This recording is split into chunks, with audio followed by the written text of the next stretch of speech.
জীবিকার তাগিদে শিশুটির মা সিলেটে গৃহপরিচারিকার কাজ করেন। শিশুটি তার নানির কাছ থেকে ওই মাদ্রাসায় লেখাপড়া করত। গত কিছুদিন থেকে শিশুটির মা শারীরিক অবস্থার পরিবর্তন দেখে 18 April 2026 modern diagnostic centre Madan নেত্রকোনায় চিকিৎসকের শরণাপন্ন হলে শিশুটি 7 মাসের অন্তঃসত্ত্বা বলে জানা যায়। বাদী শিশুটিকে জিজ্ঞাসাবাদে জানতে পারেন গত 2 অক্টোবর 2025 বিকাল অনুমান 15:30 ঘটিকায় মাদ্রাসা ছুটি হওয়ার পর ধৃত শিক্ষকের আদেশে ঝাড়ু দিয়ে মাদ্রাসা সংলগ্ন মসজিদের বারান্দা পরিষ্কার করতে থাকে।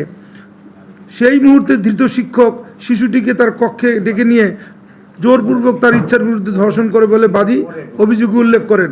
এ ঘটনায় ভুক্তভোগীর মা বাদী হয়ে নেত্রকোনা জেলার মদন থানায় মামলা দায়ের করেন, যার মামলা নম্বর 17 তারিখ 23 এপ্রিল 2024 নারী ও শিশু নির্যাতন দমন আইন 2000 সংশোধনী 2002 9-1 তৎসহ 506 পেনাল কোড।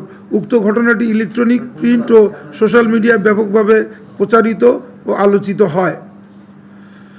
ঘটনার পর থেকেই অভিযুক্ত শিক্ষককে গ্রেপ্তার করতে আমরা র্যাব 14 ছায়া তদন্ত শুরু করে এবং গ্রেপ্তার আতঙ্ক এড়াতে এবং গ্রেপ্তার এড়াতে এই অভিযুক্ত শিক্ষক এলাকা ছেড়ে আত্মগোপনে চলে যায়।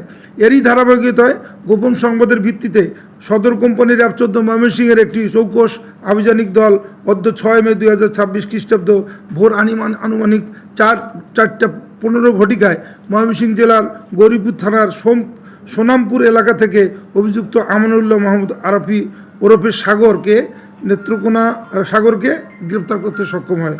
পরবর্তী আইনানুগ ব্যবস্থা প্রক্রিয়াধীন রয়েছে। ধন্যবাদ।